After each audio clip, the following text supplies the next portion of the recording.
let's continue with our blackjack game. Specifically, let's continue with our player, and let's implement a betting function. So right now we only have the pay and the win, but what we want to do is we want to be able to kind of change this a little bit around so that we can have a bet and a corresponding win, and that the player gets a certain amount of their money back plus extra if they win, and stuff like that. So we'll kind of see, for example, if the player bets 50 and they win, they should get back 100. And if they bet 50 and they get a blackjack, they should get back 125, because a blackjack gives you 150% of the money back. So that's what we're going to try to implement. So we can kind of see from last time, just to kind of recap quickly what we did. We have this create deck function that gives us a shuffled deck. We created our player that has a hand, a score, and money as properties. We've been able to print the player using this override function here, where we print the player's current hand and their score. We have this set score method, which we can call after every time a new card has been added to the player's hand, so that it recalculates the score, and it also takes care of the aces for us. The player can hit a card, so he can get new cards. The player can start playing a completely new game. And now what we're going to try to do is we're going to change this pay and win around a little bit, to make it a bet and win. So the first thing that we're going to need to do, or the first thing that we're going to want to do, to make our life a little bit easier, is we're just going to add another property to the player, and that's going to be their bet, so the amount of money that they bet. So we're going to go in here into the initializer, and we're going to add a self.bet, and we're just going to set this to 0, because when we create a player, we say they never have a bet yet. So they've never bet anything yet. They just kind of sat down, they haven't bet anything yet. The betting only starts later. So this is just kind of this extra attribute that we add to the player. It's going to be a self.bet, or it's going to be a bet, and that's part of the player, and what we're going to save in here is the amount of money that the player bet. So it's going to be in here for a little bit, and then we're either going to throw it away, so the player's not going to get it back, or we're going to double it or something, and the player is going to get all of their money back and more. So that's what this bet is going to do. It's going to be like a temporary placeholder for the money, and then we're going to decide later if they get it back or not. Yeah, so to make use of that, what we're also going to do is we're going to change this pay function a little bit, and we're going to actually rename it to be a bet. And so all we're doing is we just changed the function name right now, and what we want to do with this bet function is that we want our player to be able to bet a certain amount of money, and we just put the amount in here. So all that we're going to do is, well, we're going to take the amount away from our money, and what we're going to do is we're just going to transfer it to our bet. So we're going to take our self.bet and we're going to increment it by the amount. So all that we're doing is, if our money is, let's say we start off with money 100, and then we bet 20, what happens is our money goes from 100 to 80, and our bet goes from, our bet goes from 0 to 20. So that's what's going to happen. We're just going to kind of shift this money around a little bit. The player's going to have their self.money and their self.bet, and so they're going to have it both there, and it's just going to be shifted around a little bit. So that's all that we're going to do with the bet. So yeah, so we're just going to let the player be able to do this. And so the next thing that we need to do is we're going to define a win function. So we have this win here, and since the player is keeping track of how much they bet, we only need to know if they won or not. So instead of winning a certain amount, we can just kind of put in the result, and this is going to be a true or false, and it's going to tell us if they won or not. So what are we going to do? So our kind of in our results, we imagine the result to be true or false, and so if we get win with true, that means the player won. So what happens if results is equal to true, true, like this, so, in capital. So if the player won, what we're going to do is our self.money, we're going to add to it 2 times the bet amount, self.bet.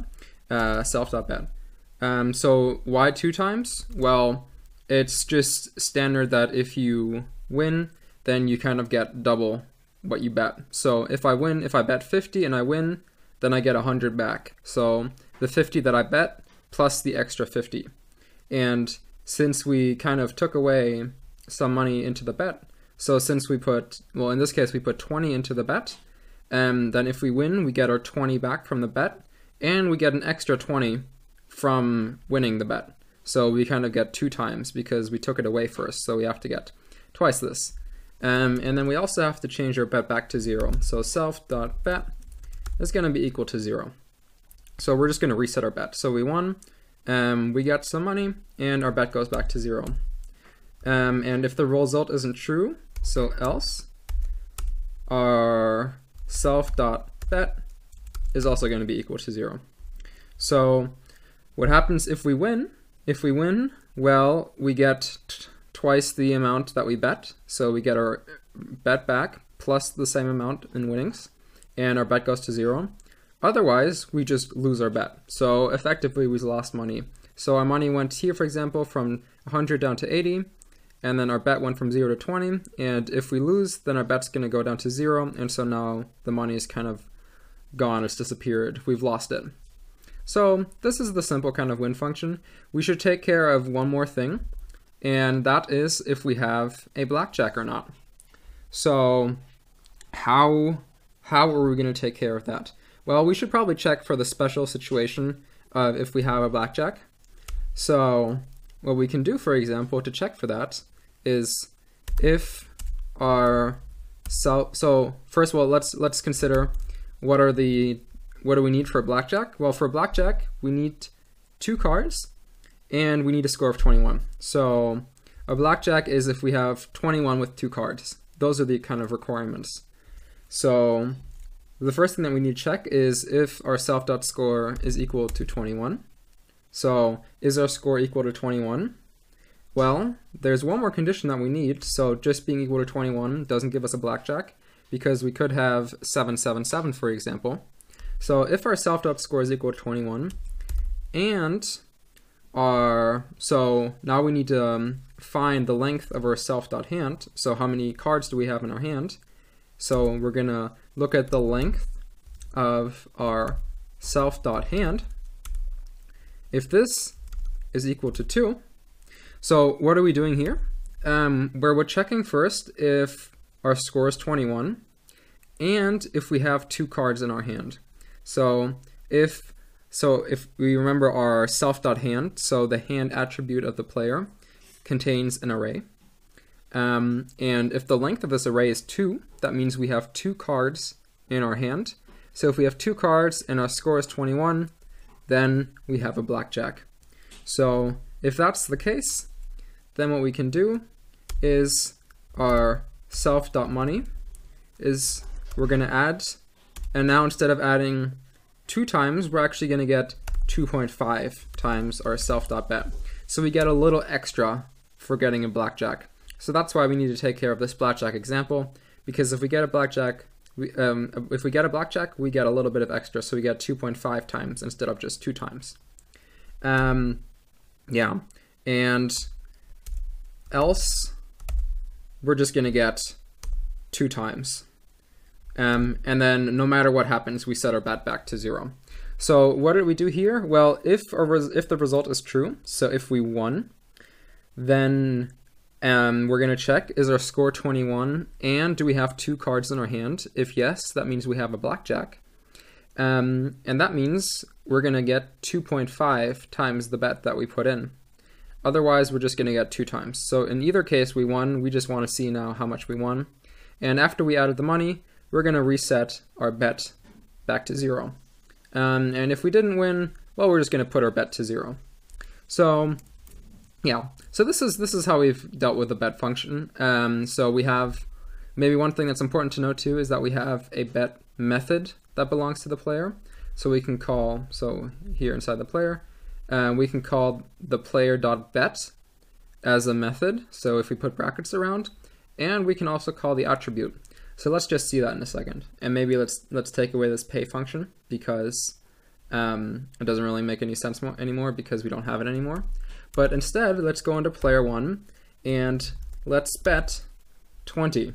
So now we access the bet function because we put the parentheses around, and the amount that we put in here is the amount that goes in here. And so now the player has bet 20. And just to see that, let's print out the player money, and let's also print out the player 1 dot bet, like this. So here we're printing the money attribute of the player, so how much money they have. We're printing the self.money, and here we're printing the self.bet.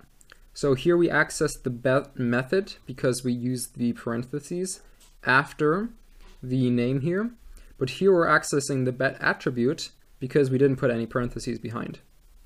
So we're going to need to change this too. So if we say, for example, win is true, like this, so this is what we win. So what we're going to see first is we're going to bet 20, then we're going to see our money and our bet, then we're going to win, and then we can see our money, and let's also look at our bet again just to make sure everything works. Yeah, let's just run this, and then let's kind of see that in action. So what do we do right now? Int object is not callable. Player1.bet self amount.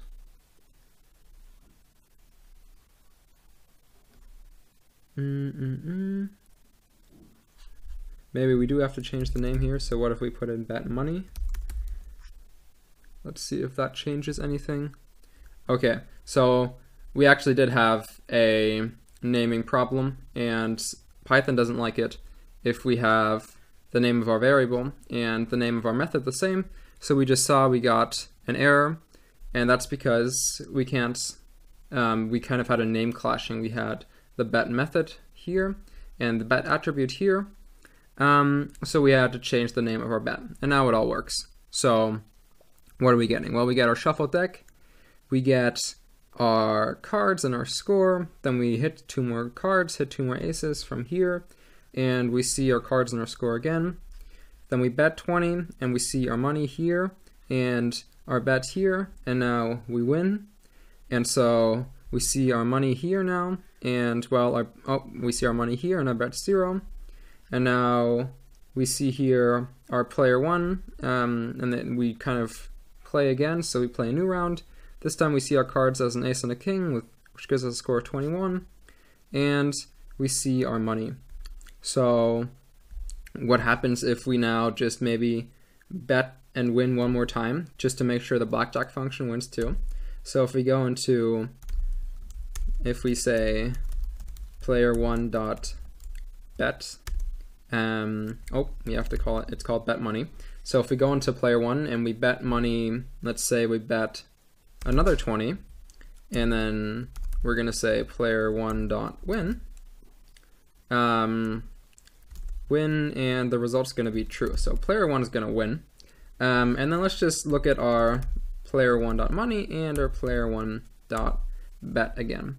So we kind of bet and won in this round, and now we got new cards, and we bet and win again. And we just want to make sure that the blackjack checking works, so that instead of getting 20, we should now get an extra 30. So yeah, let's see if that works. So yeah, it does work. We are now at 150. So we've actually got a floating point number here. And well, that's because we have this 2.5 here. So we're multiplying it by a floating point number. That's not really a problem. Python is very good at handling this stuff, so at handling integers and then floats, and it can just kind of change between depending on what you give it. So here it's not going to be a problem. It may be a problem in some other languages, but Python is really good at handling all this stuff. So it's great that we can do both floats and integers. So what we see here is instead of getting 20, so an extra 20, so being at 140, we actually got an extra 30. So we got the 2.5 amount. So if we had we bet 20, which puts our money back, or put our money back down to 100. And then we get 2.5 times 20. So 20 times 2 is 40. And then another half of 20 is 10, so 40 plus 10. And that gives us 50. So we take 20 away from here as our bet, which gives us 100. And then we win 50 in total. Well, yeah, we get 50 back in total, so 30 of that is the win, and 20 is our bet. So we get the 150 rather than the 140. So our blackjack check seems to win too. So that's really cool. Now, if you've ever played blackjack, you'll probably also notice that right now we are betting after we got our cards, and you don't really do that. Now, there are some things that we can do. So we can either design our game that the players always bet or pass, so they don't play this round before they get their cards, or we can put an extra check into the player and see if they already have cards, then we don't allow them to bet. So we can do either or. We'll probably implement the first method here. So later on, we're going to implement that we just kind of make the players bet before they can do anything else. So we always ask them for their bet, or if they don't bet, then they're not going to play. So that's just what we're going to do. We're not going to allow them to bet afterwards. But we can also do that in a different way, and we can just kind of allow the player manually to bet if we want to make the game a lot more dynamic. But yeah, so and then we can kind of, in the bet function in here, we can just check if the length of our cards, if it's not 0, so we have cards already, then we can't bet anymore. But in our game, we're just going to have a strict kind of order, and it's going to be bet cards, and then do some actions with those cards, and then check the results. So do some action as in like hit, so take more cards, or pass, don't take any more cards. Yeah, so we'll get to that too.